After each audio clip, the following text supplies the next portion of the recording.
What's going on, ladies and gentlemen? This is Dorian. This is Miss MVP. Good morning. And welcome to another episode of the Convos in the Park podcast. For our first-time listeners, thank you for joining us. We appreciate you. And for our day ones and everyone besides the new listeners, we appreciate you for coming back as well. I'm happy I didn't run you off. Thank you for coming back. I am an acquired taste. I know this. But thank you. As always, make sure you subscribe to the YouTube channel. We're still searching. We're still trying to get that 100 subscriber spot. And again, our 100 subscriber will be getting two masks sent to them. So please do your part to make sure that you have a chance at that mask. Also make sure that you subscribe to our socials, whether it be Facebook, Instagram, Twitter. As always, we're Ghetto in Twitter. We're Convos in the Park. No, we're not. And Twitter, yes, we are Convos in the Park. Yeah. I thought you said the. No, I said duh. Oh. Sorry. And if you enjoy the show and you want to let us know how we're doing, you can leave comments anywhere that you so please, or you can send us an email at parkbench@convosinthepark.com. Again, that is parkbench@convosinthepark.com. Yes. And with that being said, I got a new toy I'm still playing with. Sorry. This is my breaking news alert. oh boy. We have reached the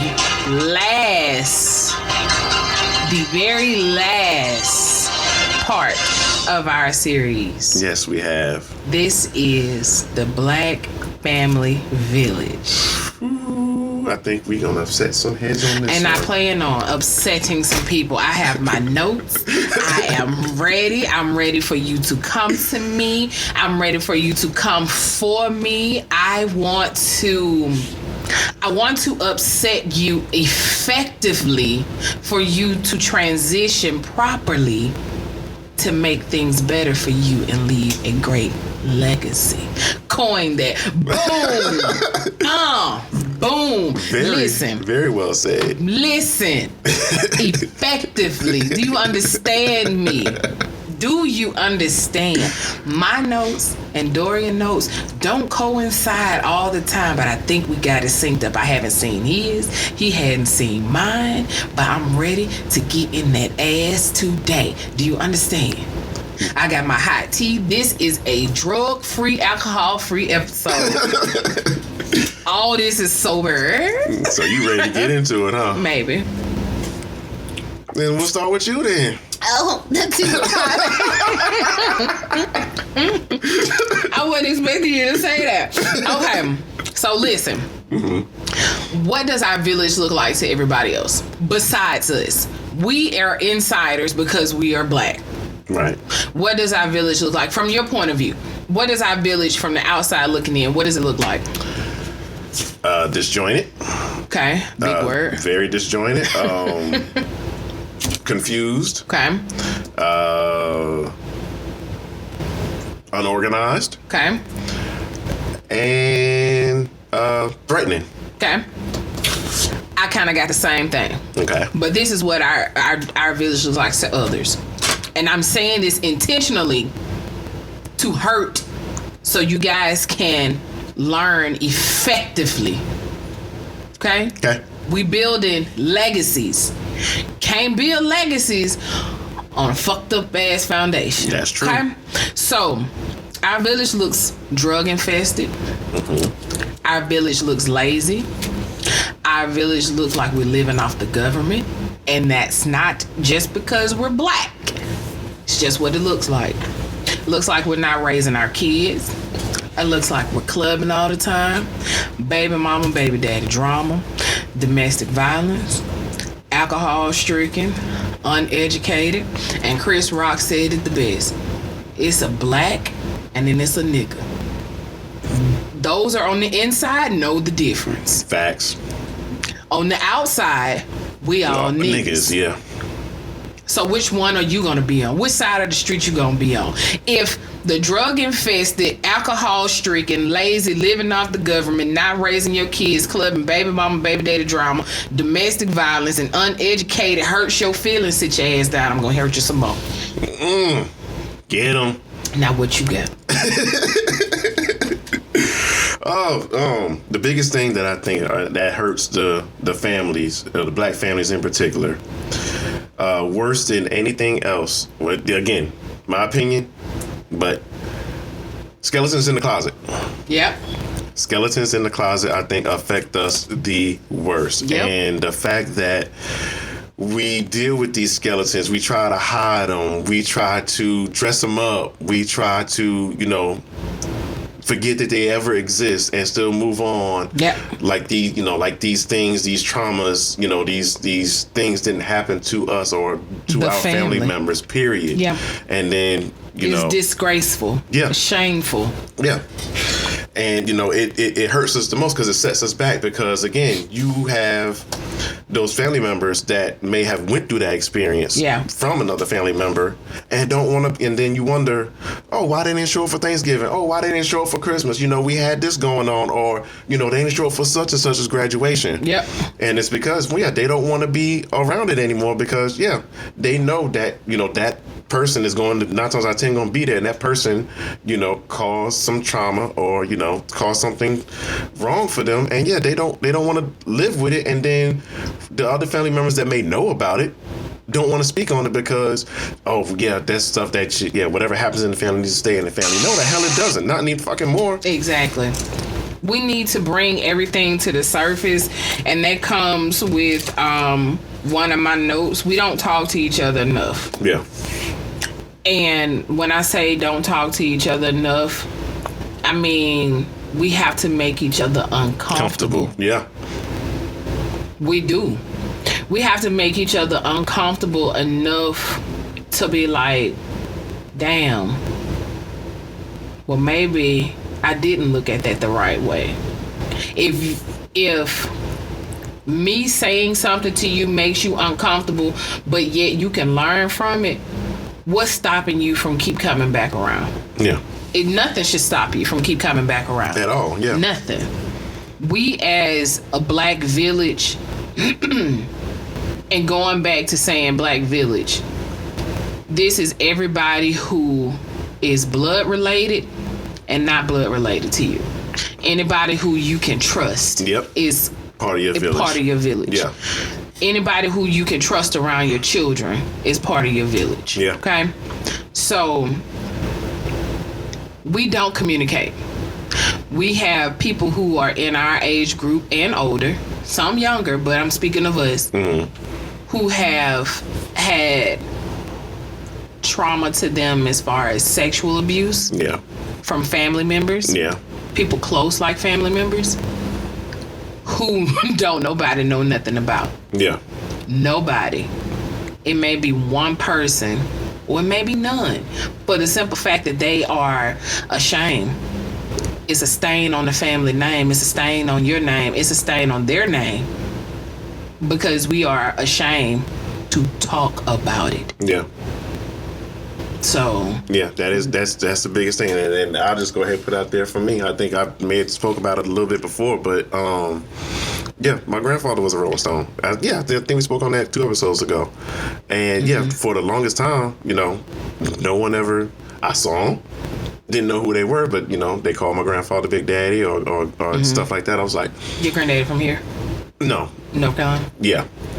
So, and then once, it was finally brought to my attention that, your grandfather stepped out on your grandmother, had a whole different set of, children, and they had children. And that was common. Back then, yeah. Yeah. That was pre-social media. Yeah. Yeah, and again, like I said, it took a while for it to happen, and and it took even longer for both sides to, kind of put everything to rest and, be family again. Yeah. So it's ridiculous to me. The fact that you say that makes me think like It's a lot of families who are beefing over shit that grandparents did. We had no control over that. Yeah. None. Yeah.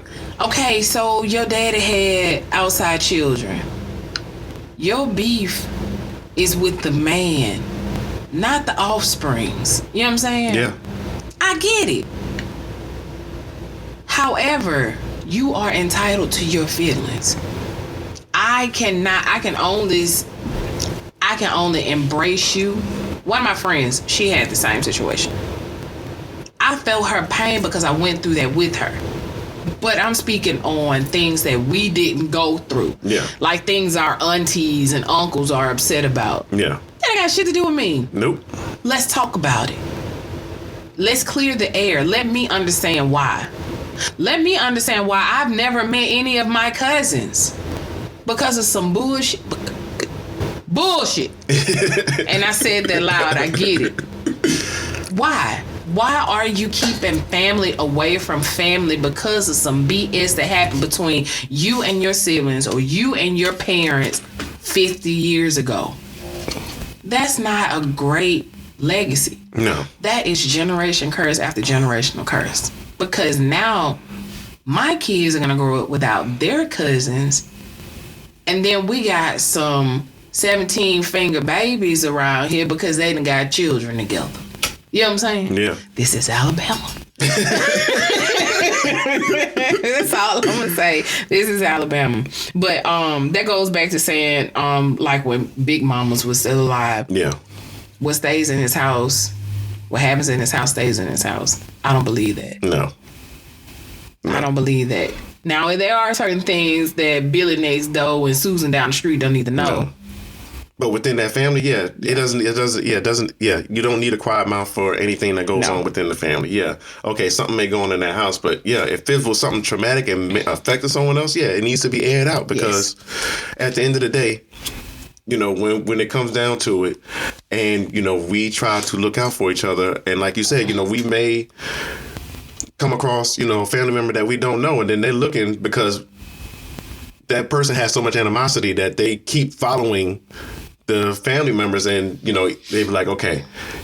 And I know this may sound extreme, but they could be even on Facebook. Okay, I'll just keep track of this person. I'm going to see what kind of kids they have. And then when their kids are around, I can tell my kids, if you see this person, you know. Don't speak. Yeah, don't speak or get away from them as far, you know, get as far as possible away from them. Yeah. One of my cousins and I, we didn't really grow up together. And her son and my son were at the same school. I didn't even know it. Mm-hmm. Until I saw her mother come and pick him up. And I'm like, who you here for? Because you only have one child and she's a little bit older than me. So who you here for? She was like, oh, such and such. You didn't know? I didn't even know I knew she had one child and that was a little girl. Mm-hmm. I didn't even know she had an older child. And that goes because we weren't raised together. Yeah. She was always with her dad's side of the family, which is fine. But I didn't even know. I was like, oh, hell. Okay. The sad part about it is they look just alike. My son and her son could be brothers. Mm. But they're second, third cousins. Yeah. And I knew nothing about it. But I know my side of the family. I know my mama's side of the family fucked up. And I'm okay with that. Yeah. We speak. And we keep it moving. Yeah. We carry on. I mean, that we don't have any beef or tension or animosity, but we have to know that it's okay not to be okay with each other, but we have to clear the air. Yeah. As a village. And that goes with your friends. I have a friend who we were thick as thieves. We got no beef with each other now. Several years ago we did. I don't know why. Mm-hmm. But I just got tired of holding that burden. Yeah. And I told her, I was like, look, I ain't got no problem with you. I don't even know why you upset with me. If you want to talk to me, my number's been the same almost 10 years, 12 years. I've been here. So almost 13 years. My number has been the same. Yeah. Anybody who want to get in touch with me, that's that same damn number. I ain't got no problem with it. Call me. Let's clear the air. I try not to have any beef with anybody because that's just energy coming to me that I don't need. And I like my energy clear. Anybody who step foot up in this door automatically feel the energy in here. The energy is warm, it's welcome, it's positive. I don't do that. Yeah. I don't do that. So we have to clear the air with our friends, with our family, our children, our baby mamas, our baby daddies, our ex-husbands, our ex-wives, our side bitch, our side nigga. Put everybody in their place, and I swear for God, everything will be smooth. Yeah. But that's, again, a lot of that is ego, pride, vanity. A lot of of pride. Yeah. Definitely a hell of a lot of pride. Definitely. That hinders us from doing that, because again, we don't want to be the first to fall. We want the person that we thought or felt wronged us to be the first person to react, instead of us being like, hey, you know what? I know this happened way back in the day, but let's talk about it. Yeah. And, once you talk about it, hash it out. Okay, you know what? From my end, I know I had some stuff going on. I know I did my part in, that going wrong, but I apologize. Yeah. That's the hardest thing for us to get out sometimes. Look, I have this thing that's called I don't give a fuck. I'm going to apologize because I don't need that tension. Yeah. I don't need them.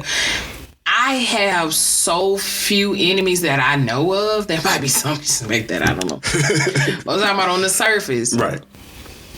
But as far as family, friends, those who I were close to, those who that I am close to now, I try to clear the air all the time. How you doing? Did I do anything wrong? And it may seem petty or like you're begging somebody for attention or to talk to you, but it's genuine. Yeah. It's sincerely genuine. Like say for instance, when we talk, I'm like, everything okay with you? Yeah. Because I want to know the foundation of the conversation. Yeah. If everything is not okay with you, then I know that if you snap off, that is not towards me. Yeah. Like, for instance, when you stopped at Burger King and they gave you an unsweet tea instead of sweet tea and you came through the door, I'm mad. Well, I knew you weren't mad at me because it was your first time seeing me and talking to me. So I knew everything else that followed that until you got your blood sugar level up was towards Burger King, went to me. You know what I'm saying? So right. You have to know that foundation of the conversation, whether it be friends, family, teachers, doctors, lawyers, whoever. Yeah. Know that foundation, and that way y'all clear the air. Your village will be strong then. Yeah. Check on people. Talk to people. Let people know that it's okay to love each other positively. Tell somebody you love them. I swear your endorphins will just sparkle. I love you, Dorian. I love you too, Miss MVP. Thank you. We got to shatter the stereotypes. Yeah. Saying I love you does not mean weak. Yeah. Or it doesn't even have to mean that you love somebody in that, like a relationship kind of phase. Yeah. But everybody's in a relationship with each other. Yeah. Believe it or not. Yeah. My friends, I'm in a relationship with them. She told me this, and I was like, no, we ain't. And I was like, well, yes, we are. Because we've been friends for so long. Like, for a long time. Yeah. And I'm like, I guess we are in a relationship because we're kind of codependent off of each other when we talk. Like, whether you're bored in between meetings or in the car driving, like you don't want to be by yourself, or sometimes you do want to be by yourself. You just call that person, or you just want to hear another voice. You're in a relationship with that person. Yeah. Whether it is sexual or not. Yeah. And you have to develop those relationships. You have to feed those relationships. The same way that you would do a relationship with your partner. Yeah. You have to. Yeah. We are in a relationship. Really? Yes. This is being recorded, so I am legally saying this. I am not hog-tied. My hands are not behind my back. I'm not in distress. We're in a partnership. You know what I'm saying? Yes, we are, so we have to check on each other. Yeah. We communicate several times a week, sometimes several times a day. Yeah. To make sure that everything is okay. If we don't feel like recording, then we're not. Yeah. If we feel like recording, then we will. But we try to do it weekly. Yeah. Sometimes a couple times a week. Yeah. Depending on how I feel. But we do. We have to. And then that goes with friends and family. in this pandemic, we have to make sure that all X's are across. I would say all X's are O's. We have to make sure. Never mind. This is tea, not tequila, but tea. We have to make sure all our X's are O's. Right. There you go. All of our X's are crossed. We have to make sure all our X's and O's are squared away. Because you better just probably saying just the I's are dotted or something like that. Fuck that. We gotta make sure all that shit together. We'll say it like that. Excuse my language.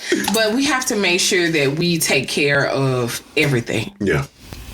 Our personal relationship, our business relationship, our friendships, our kids, our relationship with our parents, our relationship with our grandparents, our nieces, our nephews, our uncles. My dad recently passed away. And my aunt, who was over here several times a week, I've only seen her one time since my dad passed away. I've talked to her once or twice. Mm-hmm. But I've only seen her one time. And I told her to turn her back. I said, I can't believe that you turned your back on me. But you have to make sure that that person knows their place with you. Yeah. You don't want them to think that it's okay. Yeah. Because at that time, I was not okay. You know what I'm saying? So you have to make that person know that it's okay not to be okay. And that's any relationship. Yeah. When you tell me something's wrong with you, I make sure that you're okay. And vice versa. Yeah. That's the village. You have to make sure your children are okay, and that's with school. That's with somebody took the ball from me. I'm like, are you bleeding? No. Did they punch you in your face? No. Did they stab you? No. Did you stab them? No. Are they bleeding? No. Well, everything's gonna be okay. Build that relationship so they can build that relationship with that person. They know how to go back and fix it. A lot of things was wrong with us, going back to our previous episode. Black children don't know how to fix previous relationships. It's always a lot of tension when you see your ex. Yeah. It's always a lot of tension when you have to say your ex's name. It's always a lot of tension when you have to say that person's name who you have beef with. I make sure that my name is said because you're going to put some respect on my name. But in a positive light, you know what I'm saying? Yeah. So, like our forever first lady said, when they go low, we go high. just saying it. Yeah. And then even with, not just our internal struggles, we got those external struggles like we started off the episode saying about the village, how does our village look? Mm-hmm. And, we have to deal, and of course, we're speaking specifically on the black village. Mm-hmm. If you're listening and you're, from another race denomination, just join in and take heed. We're not excluding you on purpose, but racism. There's racism within the black community. Would you really? But even I get what you're saying, but can you really consider it racism? Yes. Or is it more so? Okay, you can call it colorism. Yeah. That's what I was more so leaning towards. Yeah, there's colorism within ourselves, but just from the outside, we got to deal with the racism, especially, especially the stuff that was going on back in 2020, and of course, most black people know it's never went away. But the last couple of years, it's been shown more, and it's been brought to the media and the public's attention now more than it. I won't say not more than ever, but not since the civil rights movement. That has been that. Even with the civil rights movement, everything moved slow because everything was done by paper. Yeah. Word of mouth, phone calls. Not everybody could afford a phone line. Yeah. Everything had to be done by snail mail. So not everything with the civil rights was as prominent as it is. Yeah. Bloody Sunday is about the only thing, and the bus boycott. Yeah. That's the only thing for real that we can remember that's being pushed and force fed. Oh, and the sit-ins. And the sit-ins, yeah.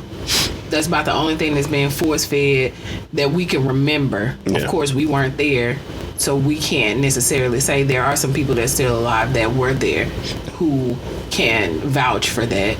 But coming from our generation, social media has been the best thing to happen for our community and the worst things that happen. It's shedding a light on all of the police brutality. Yeah, definitely. But it's also shedding a light to all the stupid shit that happened. Like, why are you riding around smoking weed with AK-47s in your lap and don't expect somebody to see you and call the police? Yeah. You know what I'm saying? Or the police to be watching your feed in general.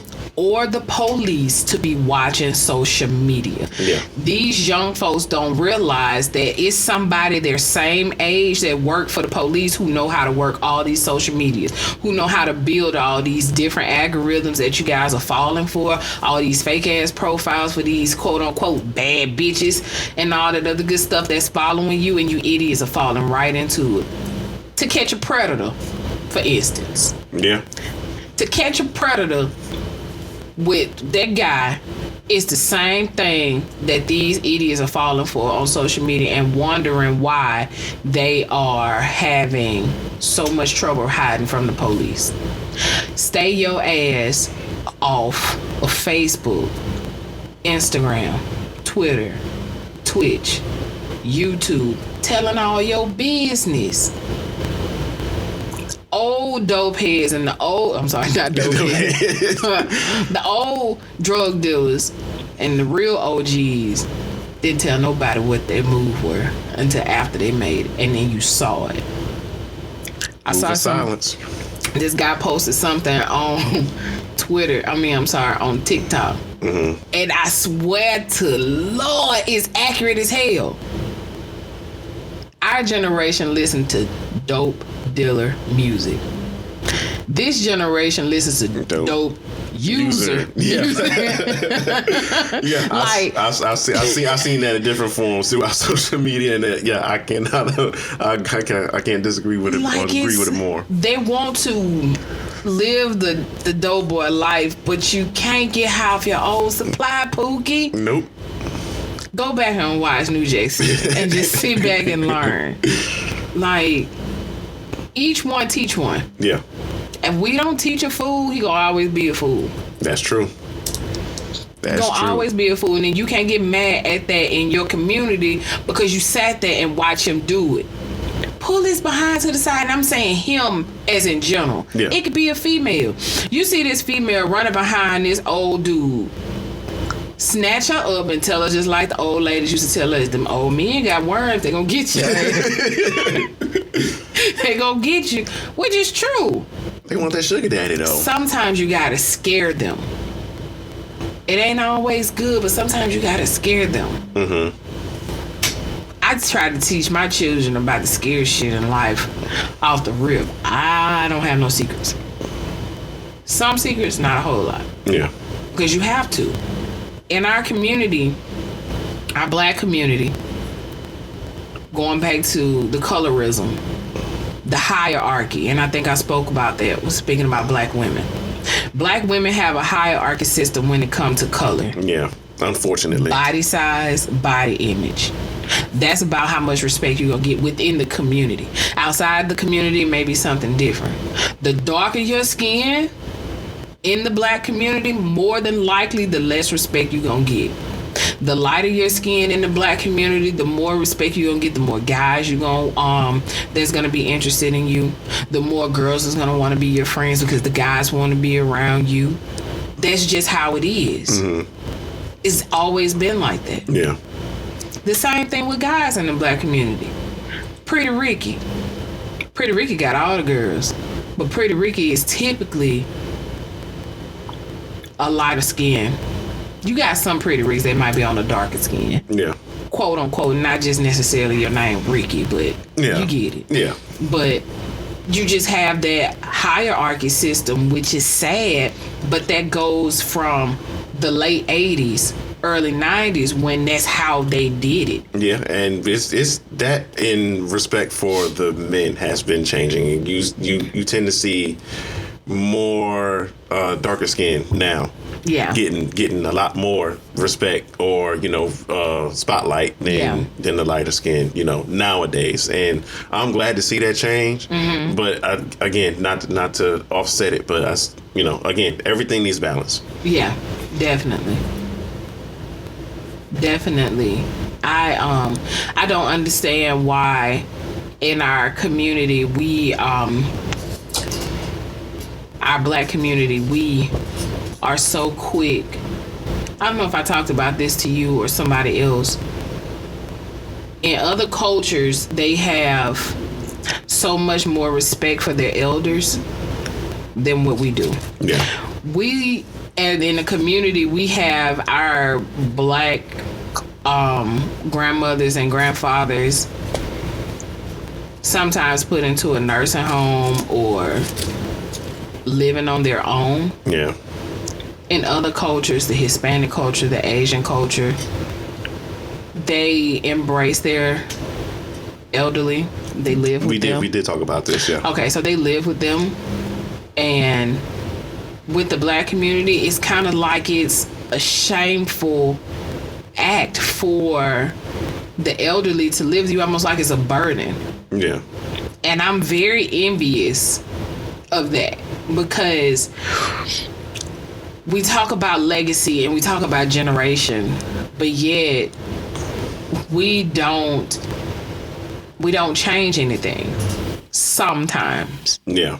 There are some people who do, but we don't have that teaching around our younger people because we kind of push away our older people. Yeah.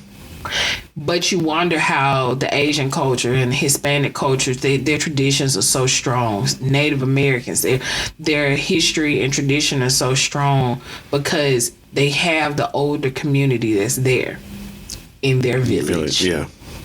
We, black and brown, don't have it.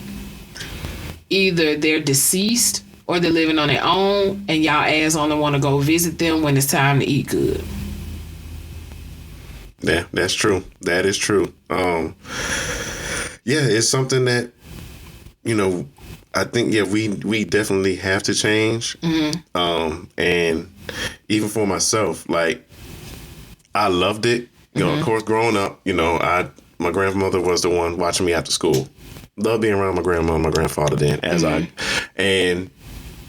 I got older, and once I didn't have to, I guess this goes hand in hand with that idea of being free and that mentality of, getting out of the nest. Mm-hmm. And it seems like with us as the black community, once we leave that nest, we don't want to bring any remnants of that nest back. Or or like you said, we want to visit it on occasion. Mm-hmm. But we don't want that, because again, it's like for the parent or for the child that has lived with their parents from the beginning and continue to stay there. Mm-hmm. It's a different mentality, and they may still, even in that sense, depending on the parent, the situation between themselves and the parents, they still might, have certain rules or things that they got to, abide by while living in that house. So it's like, yeah, they're adults. They have their adult freedom, but they're not really free. Yeah. And then you have those, again, like I said, where they may bring their parents in, but it's like the last thing because they couldn't find any nursing home that was good enough to keep them or something to that effect. And then, now that because they couldn't find any other alternative, now to them it feels like it's a burden to keep their parents there. And that's something that we just have to change altogether. If my grandmother would have still been alive, I don't think I would have ever left the nest. But she died like a long time ago. She died when I was like 19 years old. So a long time ago. We were thick as thieves, though. Yeah. Thick as thieves. Yeah. She, Yeah, I was the same with my grandmother, my grandfather in New York, my father's side. I was real tight with them again, of course, because I was around them the most. Mm-hmm. Like I seen, my grandmother, my grandfather, my mother's side when I ever came down to visit until I moved down here. Mm-hmm. But I had the tightest connection with them. And then it was just like, once I got into my teenage years and again, between finding myself and everything else, I would go visit. But I felt once I noticed that my grandmother started developing dementia and Alzheimer's and stuff Health like that. deteriorating. Yeah, it seemed like I felt bad because of the simple fact of I was like, okay, I was the last grandchild that she watched like that, constant. So when, again, she didn't have to wake up in the morning, on those, during the summer to watch me or, fix me breakfast or something like that. Or, fixing me lunch and dinner until my mother came pick me up. Or, or having to take that walk down to the school to come pick me up from school. And then, we walk back or we go to the grocery store or whatever. So when it came down to that point, when she started getting older, it's just like, if I would have just stayed, or if I would have just been around more often or, visited, more than maybe once or twice a week, I felt, to me that maybe she wouldn't have picked it up. Now, who's to say that could have changed? But whatever God wrote for. Yeah. But deep inside that, that still haunts me. Yeah, I can feel it. I can really feel it.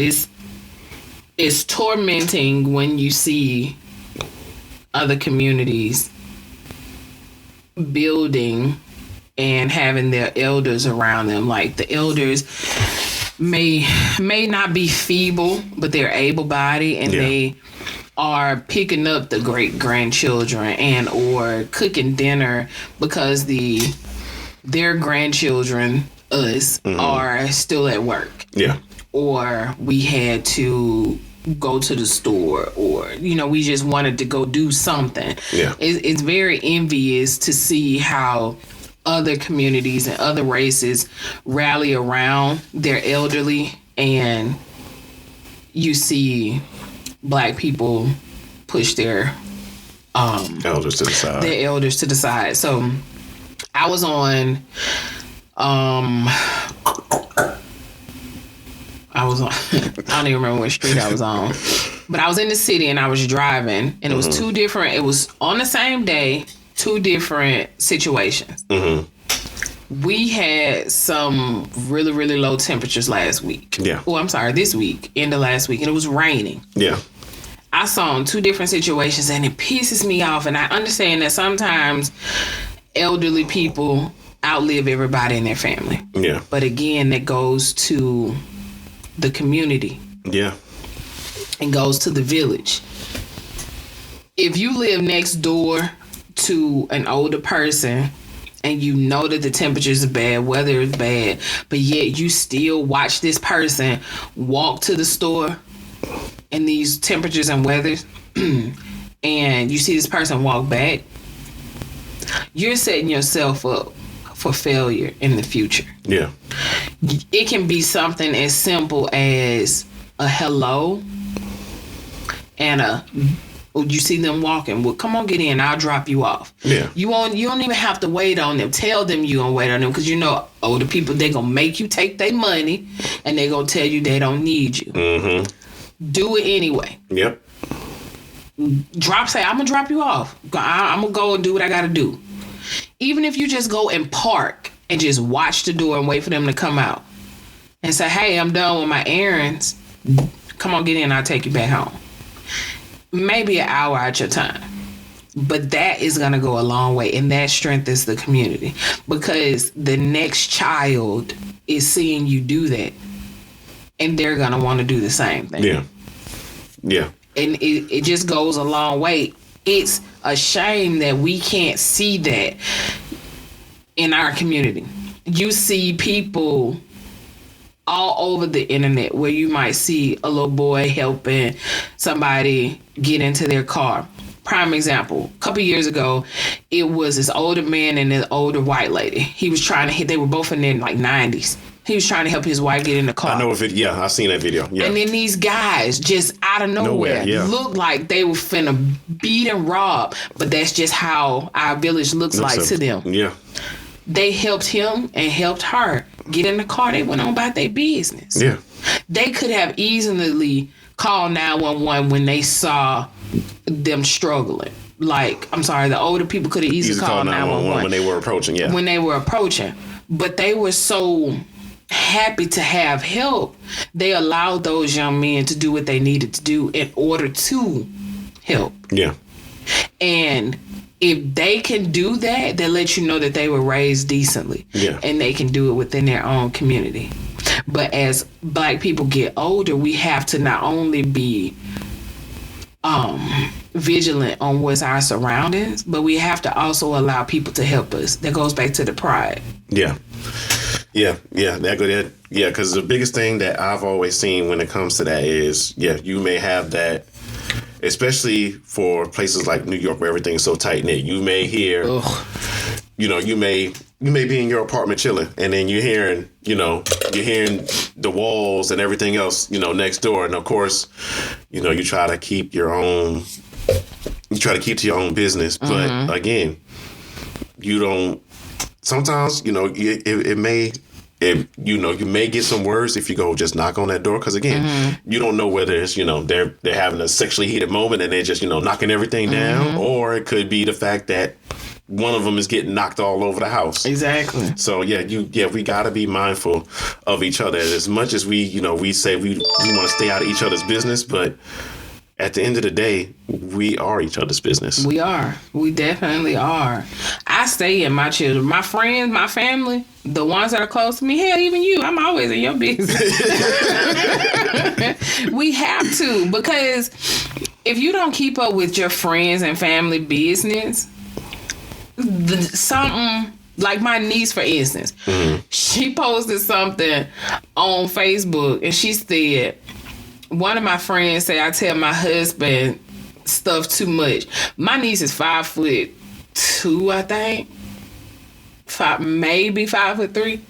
She said she's still afraid. She's 25, 26. She said she's still afraid of being kidnapped. So that's why she tells her where she's going. Because you have to. Because if something happened, you have to be able to pinpoint what is going on. Yeah. Like, for instance, my favorite comedian in the whole wide world, Robin Williams. Okay. This man, the epitome of happy. Suicide. Yeah. Suicide looks happy. But if people would have known what was going on with him. Yeah. Would have been a different story, yeah. Would have been a different story. My cousin, she committed suicide. The epitome of happy. Like, you would have never known what was going on. But this is outside. This is not in her house. Yeah. We don't know what's going on in her house. We don't know what was going on in Robert Williams' house. Yeah. I know several people who have either been affected by suicide or have indirectly been affected by suicide. And they say, I knew nothing. They were just here last night. Yeah. They were partying with us. And then it was either overdose, by gun, by hanging, by something. Yeah. The next day or two, they're dead. Like, damn, we didn't know what was going on. Baby, let me tell you, if I've known you more than a little while, I'm in your business. So if you're uncomfortable with me being in your business, don't come this way, because what you do is gonna affect me. Yeah. Because I've opened up myself to be a part of you, and you vice versa. So I'm gonna need to know what you're doing, whether it's drugs or alcohol, because I need to know what I'm gonna be a part of. Yeah. That's just like, for instance, if you're in a relationship and you go off and you want a side piece, that's fine. But don't tell your side piece that she's your only one. Yeah. When she ain't, let her know her options. She might be down with that shit. She might not be. Me, on the other hand, I ain't gonna be down with it. Let me know my options so I can know what side of the game I need to play. Yeah. You know what I'm saying? So that goes with anybody in your life. Let them know what they're a part of. Let somebody in. Yeah. You gotta be humble enough to let somebody in. You got to be. That's your mental health tip of the day. Let them in. Yeah. Damn it. And speaking of letting in, just to kind of just to kind of segue over, when we're speaking of the sorry, the village, one of the key parts of the village, of course, is the children. But you come into those situations where you may have to co-parent. Yeah. And as much as we see the stigma of the bitter baby mama, the angry baby daddy, or the absent baby father, and when it comes to those issues, when it comes to those points of having to co-parent, I think that is the biggest thing that we black people try to deal with and make it seem like it can be healthy, because the one thing sometimes that we deal with, again, and it comes back with pride and everything else, is that we want to feel like we want to stand up on our own. And the one thing that gets to me is you hear or you see, well, mainly you hear a black woman say, "Oh, I'm a single parent," when you know that the father is in the child's life, but they want to say that they're a single parent. They still are a single parent. How? Okay, so being a single parent. Now I can see, you're single as far as relationship. Yeah. But if let's just say for you, if you and your kids' fathers are both actively in their lives, then y'all are co-parents. You're co-parents, but you're not a single parent. Yes, you are. How are you a single? Because, okay, so and this is just my interpretation. Right. Being a single parent means that you're doing it by yourself, sole custody.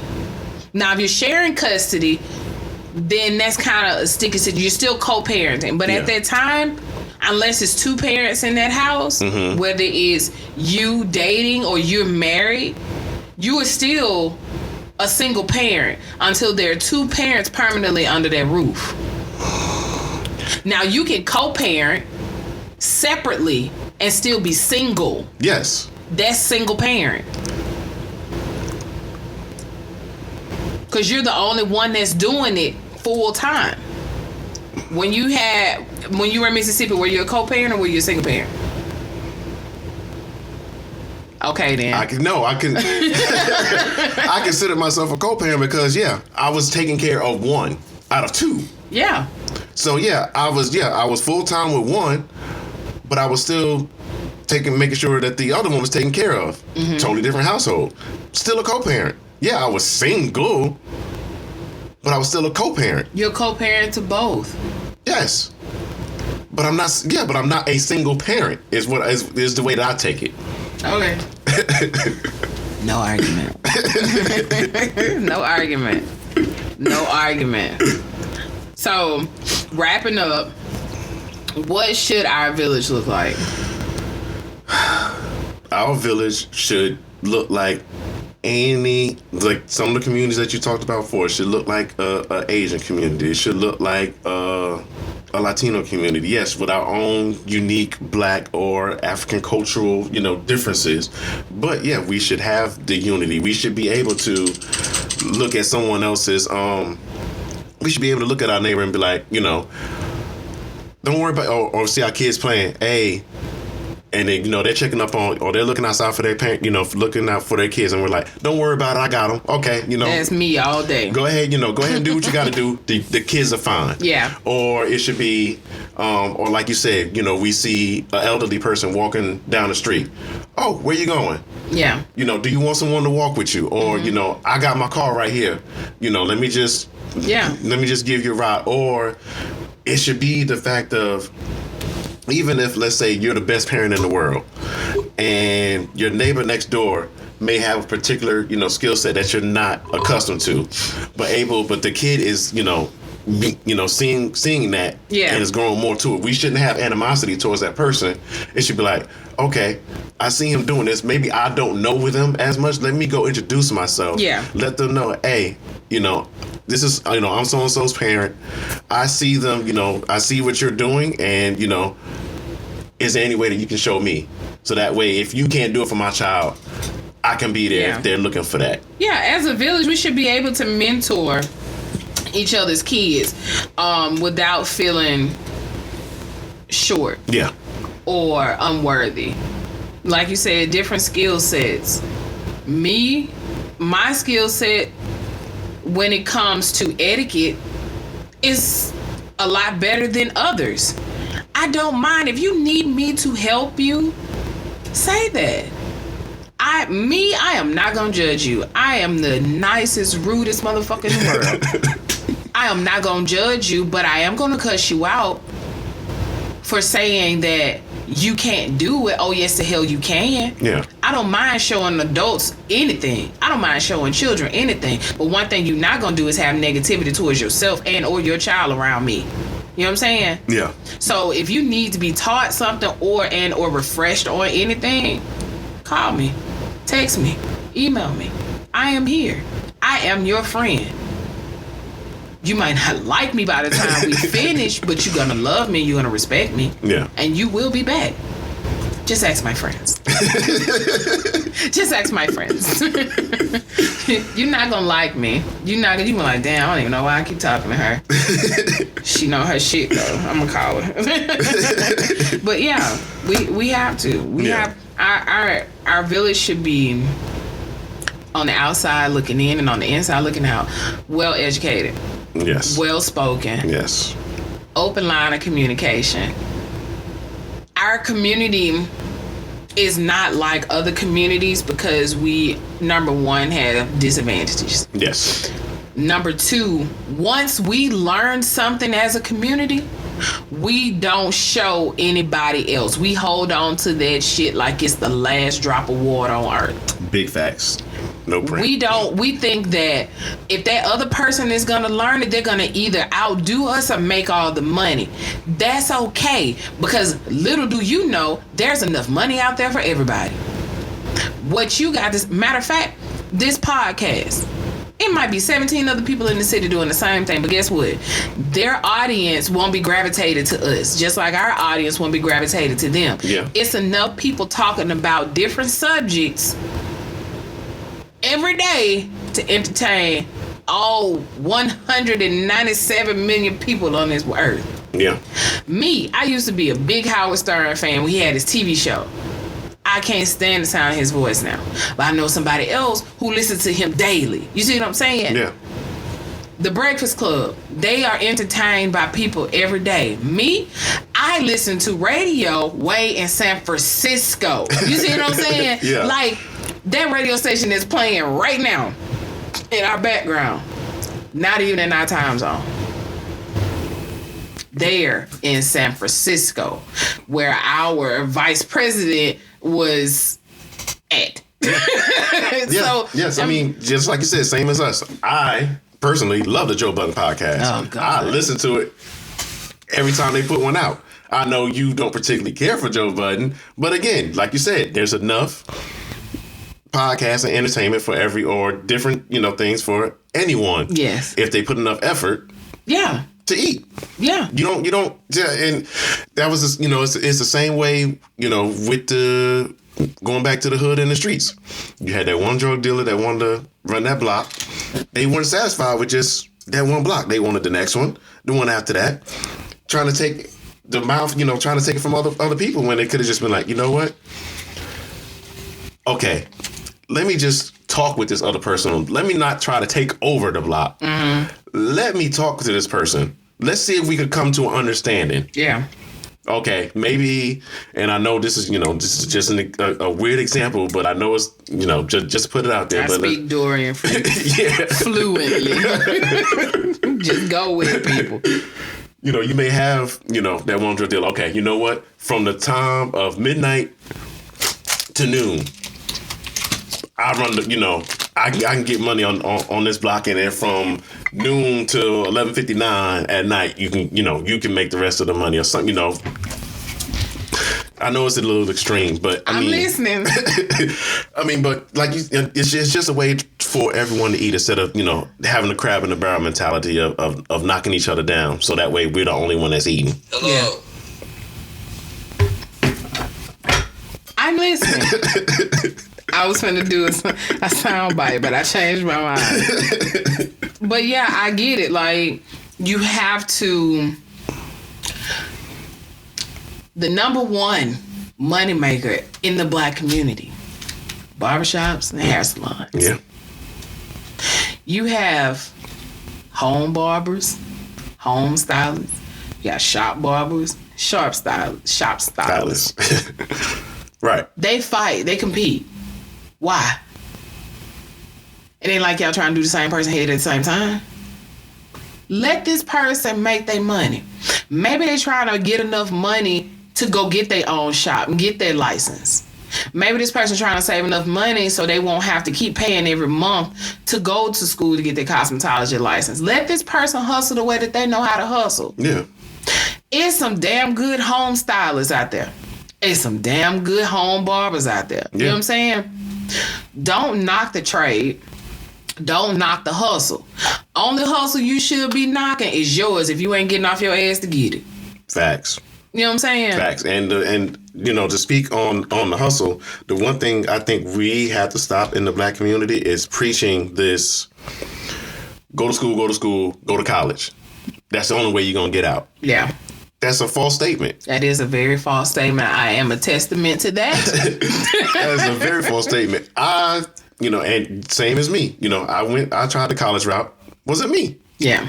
You know, I enjoyed learning, but I realized that the way that the college format wasn't my style. Mm-hmm. I think I'm doing very well for myself and not having to be in college. And, you know, that's the same thing I instill that in my children. Like, okay, I asked them, you know, what they want, you know, what do they aspire to be at the moment? Mm-hmm. Well, my oldest said a lawyer. I was like, okay, that involves a lot of schoolwork.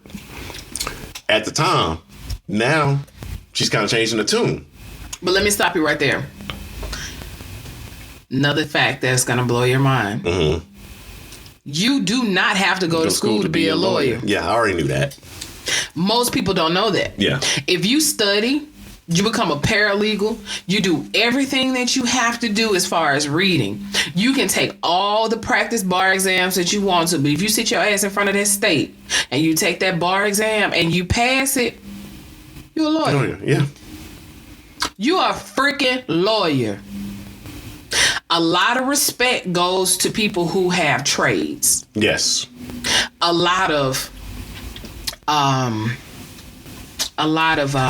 disgracefulness goes to people who have trades for people who have degrees. Yes. Because they say, oh, you too stupid to go to college? No. They just found another route to get to the money quicker, as well as build their own businesses.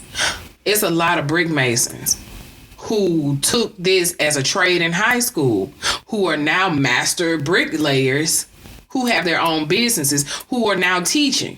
You don't have to have a teacher certificate to teach a trade. You got mechanics, you got electrical, you got HVAC. You got HVAC, which in the South makes a lot of money. Yep. Our air conditioner runs 11 months out the year. My air conditioner was on in January. Twice. 2 times. It's been Decembers that the air conditioner has been on. Yeah. Out of the 12 months, I guarantee our heater only runs maybe for 9 to 10 weeks. Yeah. Maybe. And that's strong. That means I'm talking about every day. Yeah. This month it's been strong. Next month might not be. Tomorrow it's supposed to be almost 65 degrees. You see what I'm saying? So HVAC makes a lot of money. You got hairstylists, nail techs, you got masseuse. You got all these people who can work with their hands. But this shined on in the Black community because, like you said, we've been taught, go to school, go to college, get your degree. Get your master's, They missed the part where they say get your ass in debt and can't find a job. Yeah. They miss that part. They don't feed you that part. They don't feed you the part where they say, oh, when you fill out these job applications, they're going to say, oh, you need to have 2 years experience, but you just graduated, but you're looking for new graduates. We can go to a whole different subject about that. But the people who have trades, I respect that. Yeah, definitely. Yeah. They don't give you the option to go to the military. They want to push school. And there's nothing wrong with that. Some people make a career out of it. People who come from a different country and come over here, Africans, they'll go to school forever. And then they'll turn right back around and go back home. Yeah. They'll take all that knowledge and everything else and build. But they learn trades there. Yeah. So while they're learning and working as an intern to get money, they're doing their trades as well as their internship at home. However, Americans are weak-minded. and I mean born and raised Americans. I don't mean second and third generation Americans. Yeah. We're weak-minded. We're programmed to think that school is the end all be all. Yeah, but that's a different show. That's a different show. But yeah, we need to definitely build our legacies and learn from each other in our community the positive way. Yes. Yes, indeed. And any other closing thoughts? Closing thoughts. Let's see. No. I did have something in the news that I wanted to talk about, but I forgot. With all those notes and you forgot that? I didn't write that down. Oh, Serena lost. Yes, she did. I saw that. Oh my God. But I'm happy though. Yeah, because it was how you say Naomi Osaka? Mm-hmm. Yeah. That comes for Naomi that was watching Serena when she was young. Mm-hmm. And saying, that's going to be me. That's going to be me. And it's her. Yeah. You're passing the torch. In the black community, we have to. Naomi is black and Japanese. She's beautiful. Blackanese. Yeah. We can go with that one. I have a friend who has three or four. He's in the Marines. He has 3 or 4 Japanese and black children. He's yeah. Okay, but yeah, so I mean you have to I'm sorry y'all. I went off the deep end on that one. But yeah, we have to open that up. We have to let our children learn. Yeah. Whether it's from us or anything that's gonna help them grow. I'm gonna say this and I'm not gonna talk about it no more. Life insurance. Life insurance is not for us. No. Life insurance is for them. Yeah. Most of the people who have a leg up in the world is because people left them life insurance policies worth $500,000. If that costs $300-$400 a month for life insurance for $500,000, and I'm not giving you exact figures. I'm just using an example. Yeah. If that's going to help your grandchildren not go through the same BS that you had to go through, worrying about where the light bill coming from, yeah, how the house note going to be paid, is the taxes going to be paid, pay that $400 a month. Yeah. Because if you're able to. If you're able to. Even if you're not able to, get what you can. Yeah. If it's $50,000.